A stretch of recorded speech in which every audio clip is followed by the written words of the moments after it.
Do you doubt that Indiana can pull it off on Friday? I'm not saying you're crazy. I'm just saying you're wrong.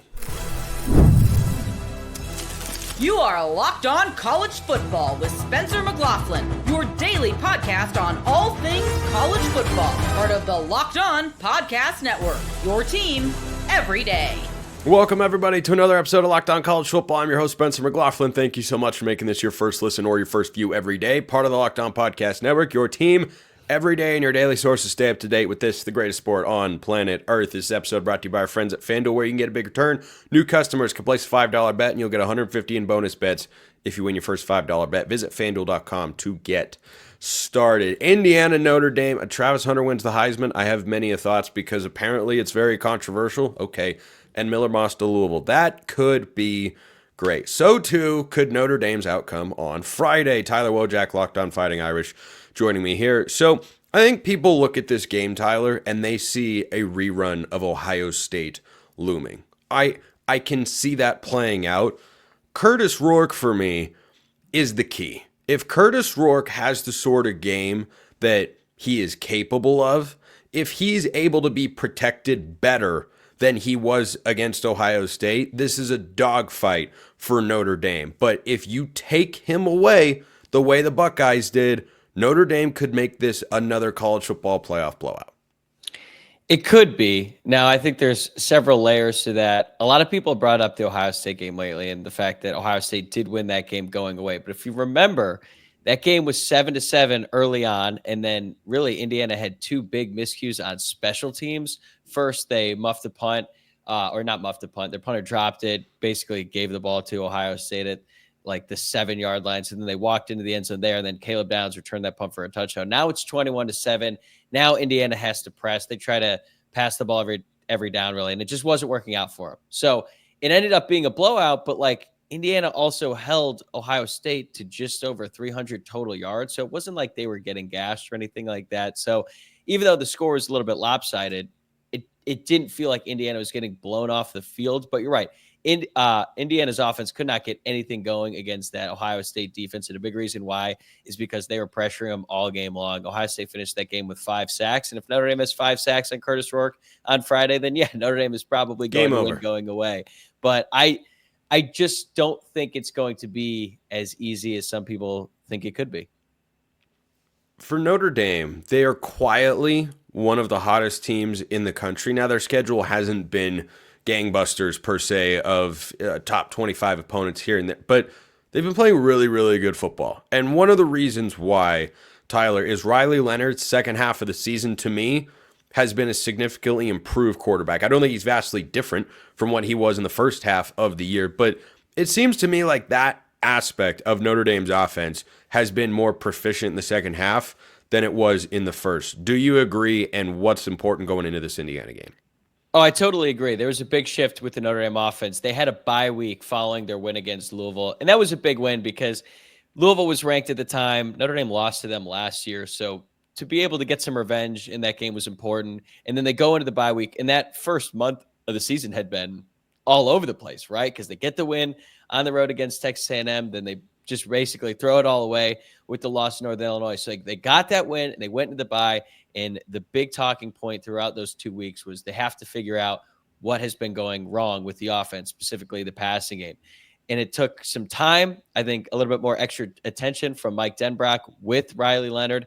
And after that bye week, this has been a very different offense. They started playing to Leonard's strengths, both in the run game and the pass game. And he has looked a lot more comfortable back there. And that has led to some consistent improvement the rest of the way. So I think that's going to be a huge factor again this weekend. But I don't really know what to make of the passing game for either team because who knows what the weather is going to be like. The weather report right now says it's going to be in the low 20s with 10 to 15 mile an hour wind gusts. But as someone who lived in South Bend for 4 years, you never really know what to expect from the weather tomorrow during this time of year, let alone 4 days out. So who knows? I could see a bunch of snow in the forecast coming in late, or the winds just get to a point where if it's like 20 to 25 mile an hour winds, it's going to be impossible for either team to throw the ball. So honestly, I think Riley Leonard's legs are going to be the biggest difference for Notre Dame's offense. That's one of the biggest differences between these two offenses. Curtis Rourke is not going to kill you on the ground. He wants to sit in the pocket.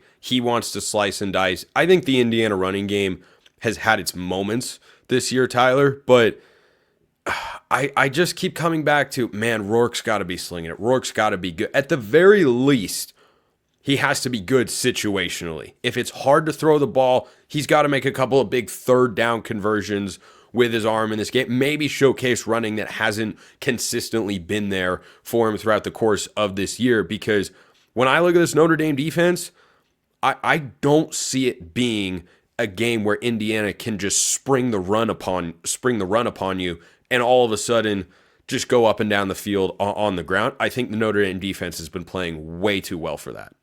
Yeah, I agree with you. And Indiana's running game is built kind of off their passing. Even Curt Cignetti would say this is a pass-first offense. It didn't always used to be that way, but now they run so much RPO, and they want to pass the ball first. And then once you get the defense on their heels a little bit, then it opens up the run game. They do have some talented running backs, like Justice Ellison is a good player. Tyson Lawton is strong as well. But they need to have the threat of a passing game in order to maximize those running backs. And if that's not really an option, either A, because of the weather, B, because of the Notre Dame defense, or C, both, it doesn't really matter because IU doesn't want to have to get into a situation where they have to win the game by running the ball. And if you're Notre Dame's defense, that's the best case scenario if they just eliminate the passing game because they have enough dudes on the front seven, specifically Riley Mills and Howard Cross at D tackle, to really disrupt anyone's run game. You kind of mentioned this earlier, that the Indiana defense didn't play as poorly as 38 points would indicate against Ohio State on the road because the special teams were not there. If you take out those mistakes, I wonder what this Notre Dame offense looks like, because I feel like they can go to the air, but they want to be a run-centric team. But I don't know. What do you make? What do you make of that particular matchup, the Notre Dame offense against the Indiana defense? It's so interesting because Notre Dame is going to try to run on them, and they might have success. I mean, you look at it statistically, Indiana has an elite defense. They're third in opponent yards per play, 10th in points per drive, and first in rush yards allowed per game. But they have not seen an offense, and specifically a running game like Notre Dame's, because Ohio State has playmakers all over the field, right? But specifically at wide receiver, their running game, I would say by and large, even Buckeye fans would agree, has been a disappointment this year when you consider the fact that they have Quinshon Judkins and Travion Henderson. It is a better run game on paper than it has been on the field. Right. And the problem, a big part of that is just like they've had a lot of injuries in the offensive line. They've had to reshuffle. I mean, losing the center late in the season, like it's really been difficult for them, but they have such great running backs. So Indiana has seen talented running backs before, but when you look at the offenses that they played this season, I think 9 of the FBS opponents they have played are either 97th or worse in scoring offense. So it's not like they've been facing some juggernauts here. And I think even though they do have some talented players on that defense, specifically Mikhail Kamara, the stats are a little bit misleading. So Notre Dame is going to go into this thinking, hey, that's great that you were able to shut down all those other bad to, maybe above average or maybe just average offenses at best. But like we have Jeremiah Love, we have Jadarian Price, and we have Riley Leonard, and we're going to see if you can stop them. If they can do it, this will absolutely be a ball game. The over-under, according to our friends at FanDuel, in this game, Tyler's 51.5. Anything, maybe not anything, but anything that is 10 points or greater under that particular total, I like Notre Dame a lot. But a shootout, if the quarterbacks find their rhythm, or maybe Notre Dame's getting chunk plays on the ground, but Indiana's going up and down the field, I think that favors the Hoosiers. I think that's the best way for Indiana to go out and win the football game, is try to make this 34-30, 35-31, somewhere in that particular range. Indiana can absolutely win the football game. I think Notre Dame does, though. At home with the elements, I think that is a lot for Indiana to overcome. Maybe I just have that Ohio State game stuck in my head too much, but they struggled against Michigan as well, and that game was at home. They did fine in the weather. They won a low-scoring game, but I think there are more ways for Notre Dame to win this game than Indiana, so I'll take Notre Dame to win. I'll take them to cover 7.5 as well. It's a big number in this sort of spot. I'll take them 27-17. You must listen to my show because I took them 28-17. Oh! So I've been exposed as a diehard, locked-on Fighting Irish listener. 28-17, 27-17. When that score is closer to mine and not yours, That's and true. I Price is Right it because it's 26-17, Yeah. it's going to be a glorious day, and you will get a text. But you probably won't care because Notre Dame will have won in that particular outcome. Tyler Wojak, Locked On Fighting Irish. Tyler, appreciate the time as always. Of course, man. Anytime. Travis Hunter wins the Heisman Trophy. Is that controversial? Apparently, it is. Wouldn't have been my vote, but guess what? It's not that controversial. I'll tell you why next. As you just heard, the college football playoff is back. It's that time of year, and with the newly expanded 12-team format, it's guaranteed to be bigger and better than ever, bringing you all the hard-hitting and high-flying excitement that you love. TNT Sports coverage of the college football playoff begins December 21st, starting with the college football playoff kickoff show presented by AT&T at 11 a.m. Eastern. Leading into our first matchup, SMU battling Penn State in Happy Valley at noon Eastern time. Then Clemson looks to upset Texas as the lowest seeded team in the new 12-team format in a showdown at 4 p.m. Eastern. Don't miss a moment of the action. Watch the college football playoff presented by Allstate live on TNT, True TV, TBS, and Max. So Travis Hunter wins the Heisman Trophy. And apparently, this has enraged a lot of people, or so I have seen over the last couple of days. Would I have voted him as my number one? No, he would have been second to me. My foundational belief in that is that if you take Travis Hunter off of Colorado, that is a huge blow.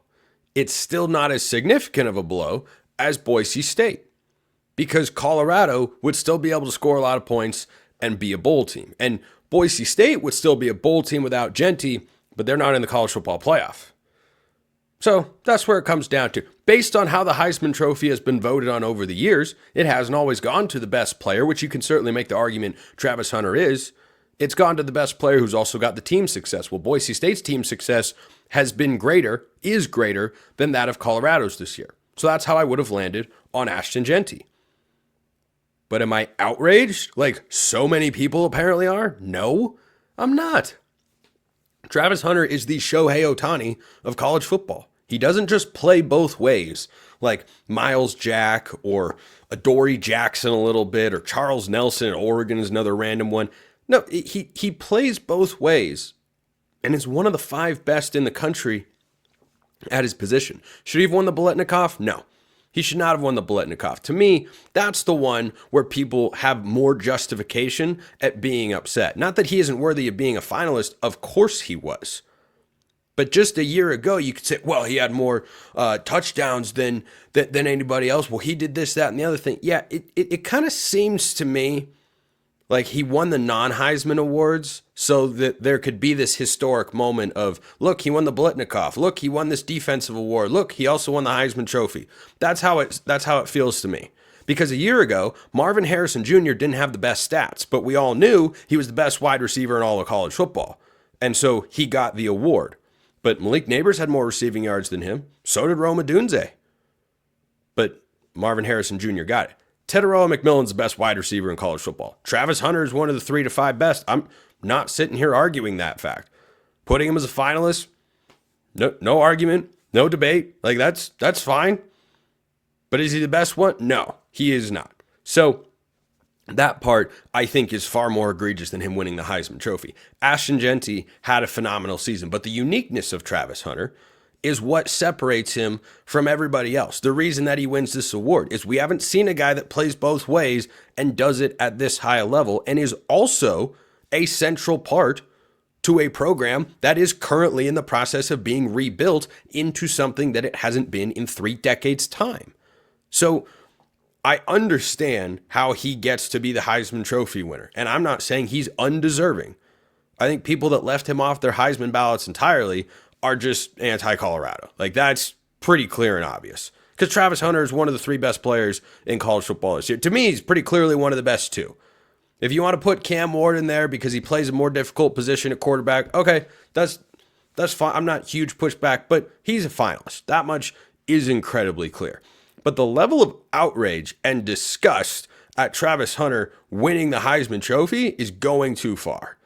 This is not an anti-Ashton Jeanty campaign that was orchestrated. I don't even believe that his Heisman Trophy winning reality is primarily a byproduct of the Colorado media hype machine complex. I don't think that at all. I think there are a lot of people who just said, yeah, that's an incredibly special season. That guy is incredible. He's one of the best defensive backs in the country. If you want to say Will Johnson is, who hasn't been healthy all this season for Michigan, fine. Give me the last football player who was one of the 3 to 5 best receivers and one of the probably 2 or 3 best corners in all of college football. You can't find one. So the uniqueness, I'm fine. Here's how I think about this. I'm a huge Star Wars fan. I love Star Wars. I've loved it my whole life. I will always love it no matter how much bad content gets put out there. It's not all bad nowadays, and/or rocks. Some other things, like it's touch and go. It's touch and go, okay? It's Star Wars, very controversial. When I rank my top Star Wars movies in order, top to bottom, best down to worst, including all of the films, my number 1 is Rogue One. My number 2 is Empire Strikes Back. My last place film is The Rise of Skywalker. That thing stinks. My second to worst is The Last Jedi, the one that comes right before it. I know a lot of people, and I'd even be willing to venture that if you orchestrated a poll among Star Wars fans, you could find a hefty amount that would put The Last Jedi last and The Rise of Skywalker higher. I don't begrudge those people or think they are misinformed for that opinion. There are people who say Empire Strikes Back, best Star Wars movie of all time. I'm not sitting here telling you you don't know what you're doing. I'm just saying that for whatever reason, how I view the matter, when I think about these particular processes, I arrive at this conclusion. The Rise of Skywalker is worse than The Last Jedi. Rogue One is slightly better than The Empire Strikes Back. It's close. But that's how I arrive at it. The people who arrive at the opposite conclusion, they're not so far off the beaten path that I can't understand how they get there. So yes, I would have voted for Ashton Jeanty first and Travis Hunter second. But to say that this is some complete miscarriage of justice for a running back who's had an incredible year and made it closer in the Heisman voting, by the way, than most people expected it to be, it doesn't hold any weight to me for people that say, oh, this is ridiculous, this is absurd. It's not absurd. You can view it differently. This is a reasonable people can disagree sort of ordeal. You can view it differently. But just because someone is on the other side of that argument doesn't mean there isn't logic or reason applied to how they arrived at that particular conclusion. End of Heisman rant. Enter new rant. Bo Perbula's in the transfer portal. Spencer, who's that? He's the backup quarterback at Penn State. This is 2 years in a row. 2 years in a row. 14 playoff, 12-team playoff, whatever. Where you have a team that is capable, legitimately, not just because they're in the playoff, but because they have a team capable of going really far, winning a national championship. Look at how Penn State played against Oregon. You think Oregon can win it? They just had to sweat their way through the Penn State game. They couldn't stop the Nittany Lions offense. So Penn State has national championship aspirations. Their offensive coordinator, Andy Kotelnicki, did not take the West Virginia head coaching job because he wants to see this out. They wanted him to jump ship. He said, nope, we can win a national championship here. He believes that. Penn State believes that. I think they are right to. And I haven't been the biggest Penn State fan all season long. But guess what? They showed something in that Big Ten championship game. We'll see how they fare against SMU this week. But Bo Perbula is the backup quarterback. Texas last year had Malik Murphy transfer. You can't blame the kid. You blame the calendar, which is completely screwed up and backwards. There's no logic. There is no reason, nothing to justify having roster turnover of the free agency variety while the season is still ongoing. It doesn't make sense for coaches. It doesn't make sense for players. It doesn't make sense for fans. It doesn't make sense for media. And look, we are low on the totem pole. I'm not trying to argue that. But it doesn't make logical sense. If you're trying to draw the maximum amount of attention to the sport, NFL free agency, big buzz. Schedule release, big buzz. College football just throws it all in at the same time. They say, here are schedules, here's free agency, And we're having our postseason right now. There's no method to this madness that works out for anybody. And if Bo Pribula wants to be a starting quarterback, now Drew Aller announced he's coming back next year, which is why Pribula's probably transferring. Because he feels, I'm a starting caliber quarterback. I'm not going to start here next year, and I'm not going to throw away a year of eligibility for that. I understand it. I believe what he said in his statement. He doesn't want to leave Penn State, but he's forced to because everyone's finding their quarterbacks right now. There are about 100 in the portal. There are about 300 wide receivers. You can't wait until spring and see who still needs a quarterback. You're trying to find the right fit for you. That's what you're seeking. You can't wait because schools are not going to wait for you. They're not going to wait around. They want certainty. They want clarity. They want to know what their plans are going to be. And yet, this is the college football world that we have to just sit here and accept. It's the best sport in the world. I say that at the start of every show. Greatest sport on planet Earth. There are just such serious flaws that 2 years in a row, a guy who could easily play, Bo Pribula came in and helped save the Wisconsin game for Penn State. They have a Wildcat package with him where he comes in to run the ball. What if Drew Aller goes down? What if Quinn Ewers had gone down last year? The backup who they had been preparing with all season long wouldn't be available. And that is complete and utter madness, total craziness, and needs to be changed. I see no indication that it's going to. I just wish it would. Don't open the portal until the season comes to a close. Push back National Signing Day towards the end of February. Let the rosters come together, spring ball plays out, have a portal window after for those who are not going to be seeing the field based on what happens in spring ball, and go from there.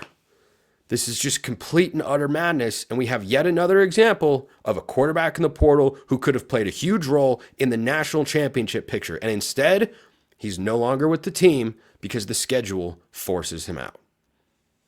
It's ridiculous. Completely and utterly ridiculous.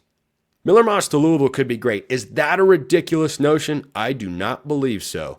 I'll tell you why next.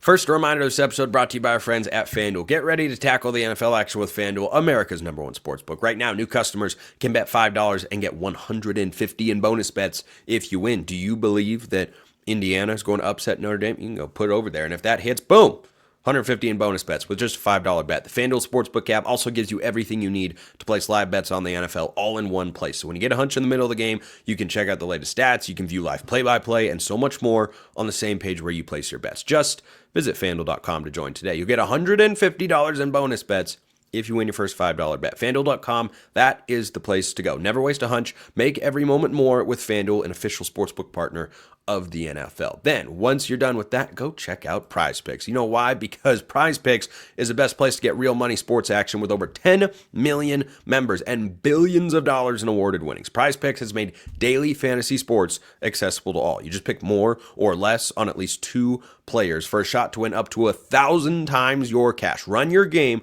all season long on Prize Picks, America's #1 daily fantasy sports app. You can make your holidays bigger and brighter with Prize Picks. You can spice up the college football playoff, make any NFL weekend more interesting. All you want, the best place to get real money action while watching your favorite sports, where you can get up to 1,000x your cash, is over on Prize Picks. Join now, because this holiday season, Prize Picks is giving away 2 free picks in December, and they're giving away $30+ million in rewards during Picksmas. That's right, Picksmas is live. Download the Prize Picks app today. Use code LOCKEDONCollege to get $50 instantly after you play your first $5 lineup. You play a $5 lineup, boom, you get $50 instantly. When you download the app, use code LOCKEDONCollege, play your first $5 lineup, and you get $50 instantly at Prize Picks. Run your game.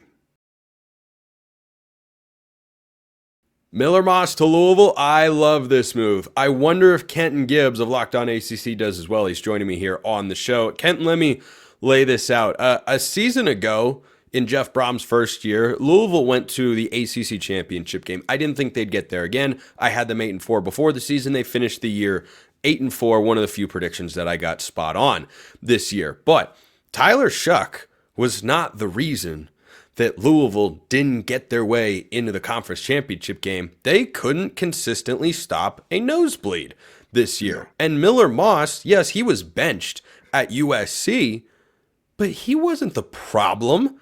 They put in Jaden Mayava. USC was the exact same team. So I think Miller Moss is incredibly capable. I've got a strong track record with Jeff Brom and the quarterbacks. I've got a good program, by the way. I like this move a lot. You should. You seriously should. I look at this move and I say to myself, Miller Moss going to Louisville could be great, not just because, he's a really good player, but also because you're looking at a situation where Jeff Brom has proven he's a quarterback whisperer at a level that we have rarely, and when I say rarely, I mean rarely ever seen. With that in mind, on top of having that pedigree, you're also going to have Miller Moss with at least, because I believe he redshirted his freshman year, so you get at least 2 years of Miller Moss, if I'm correct here. I think you're going to be just fine. I really and truly think Miller Moss is going to be really special here. And the most interesting thing about it, Brown does his passing game in a way that he's one of the few schools, mobile is optional.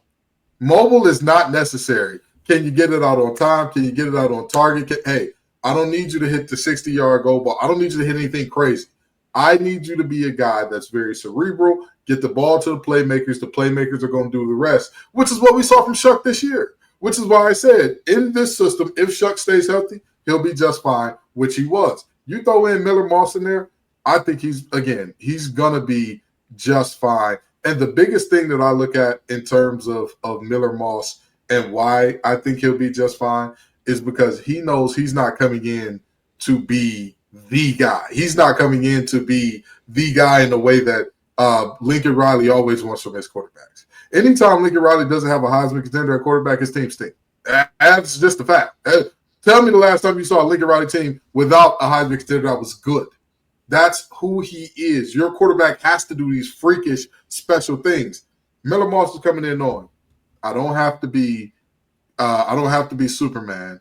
I don't even have to be Captain America. I can just be Black Widow and we'll be all right. We'll be okay. We'll be plenty fine with me being Hawkeye. Just go ahead and hit him on time, on target, and we'll be fine. I think the Hawkeye comp's a little bit more accurate if we're comparing Avengers here, given the shooting arrows here and all over the place. Unless there is a red shirt I'm not aware of. This will be Miller Moss's 5th year. He's a 2021 recruit, redshirted in 21. So even if it's a one and done, I think it works. And for those that are wondering, the last 2 quarterbacks that Jeff Brom has had, and remember, Jeff Brom's been at Louisville for like an hour, also known as 2 seasons. So he has had Jack Plummer, a transfer out of the Pac-12. He's had Tyler Shuck, who was once in the Pac-12, RIP. Now he's got Miller Moss, who was at a once in future. He's just taking all the West Coast guys. That's what he's doing. Shuck is from Arizona. Plummer transferred from Cal. Miller Moss coming from USC. Jack Plummer, 2023, 65%, 21 touchdowns, 12 picks. Tyler Shuck, a better player than Jack Plummer. He goes 63%, 23 touchdowns, and 6 interceptions. Miller Moss this year at USC, for any of you who think he was completely awful, 64.5%, 2,500 yards, 18 touchdowns, 9 picks in 9 games. He wasn't completely incapable. USC just was not a well-rounded team, and that's why things went awry. But, I mean, you think Lincoln Riley, you think quarterback whisper, those are the words that should come into your mind when you think about Jeff Brom. So I like this move, and I think Miller Moss doesn't fix every problem that Louisville had this season. He's not going to be the sole reason they won't get to the ACC Championship game next year. At the very least, though, I think he is legitimately capable of bringing him there. I did want to shift gears quickly to wrap up today's show, Kenton, with Chandler Morris, because I think this is fascinating. Now, hear me out on this. I told you about it before we hopped on to record. This is just a thought. Just a thought, not a prediction one way or the other. How much hype did you have for Curtis Rourke going to Indiana? Not a lot. Right. Chandler Morris is a veteran, like Curtis Rourke. He's coming from a group of 5 school, like Curtis Rourke, where he was wildly productive, had one of the leading passing offenses in all of football this past season. I don't know that Morris comes in to Virginia and suddenly revitalizes the program, but when you look at the lineup of ACC quarterbacks next year, Kenton, tell me why Chandler Morris isn't capable of finishing in the top 5. Anybody who says he is capable is a liar. Anybody who says he is not capable is a liar. The problem that Chandler Morris faces going into UVA is a very simple one. To me, quarterback is the most important position in football. It's also the most dependent. What do I mean by that? It depends on everybody else to do their job at a higher level than any other. A defensive end who's known for getting to the passer, you can do that without everybody playing it perfectly or well enough. The problem that I see with UVA, it wasn't Tony Calandria. It really and truly wasn't. He wasn't the guy that I looked at constantly and said, that's you. Tony, I don't know what the hell you're doing, but you better figure it the hell out. Chandler Morris is walking into a situation where he's going to have to, in certain instances, be a little bit Herculean if he is to get that team into, like you said, a revitalized territory. Now, if you want them to be about a 7-win team, and I know some people are going to say, Ken, Virginia at 7 wins, that's a hell of a revitalization. They were a 5-win team this year, and if you reverse 3 plays from this season, they're a 7-win team. So if you're looking at a revitalization in terms of that, again, 8-win plus range, Chandler's going to have to put on a Herculean performance, which at North Texas, he looked like he could do it. So we'll see. This is a guy who was at TCU. He went to North Texas. They were wildly productive. And by the way, I don't hate Virginia's offensive system. In the few times I did watch him this year, I thought kind of clever, kind of creative, kind of well schemed. So I don't look at this and say, oh, Virginia's going to go up here. I just wonder if Chandler Morris is going to be a reason next year that Virginia wins a game that nobody out there thinks they should. Where you look up and go, wait, that team they lost to who? Who got the win? And you're going to go, oh, wait, Spencer and Kenton talked about that guy. That's all I wanted to bring up because that's what I think it is. That's what pops in my head is like I could win a game he's not supposed to. Yeah, and you know what? I can 1,000%, 1,000,000% get behind. Totally agree. Kenton Gibbs, Locked On ACC, Locked On Wolfpack as well. Hey, tough times. Tough times. Hey, our collective is doing great. Our collective is doing great. They're bringing all these damn pieces back. Well, that's good. That's something good at the very least. Hopefully you thought this show was good. Appreciate everyone listening. I'll see you next time. And until then, hope you have a wonderful rest of your day.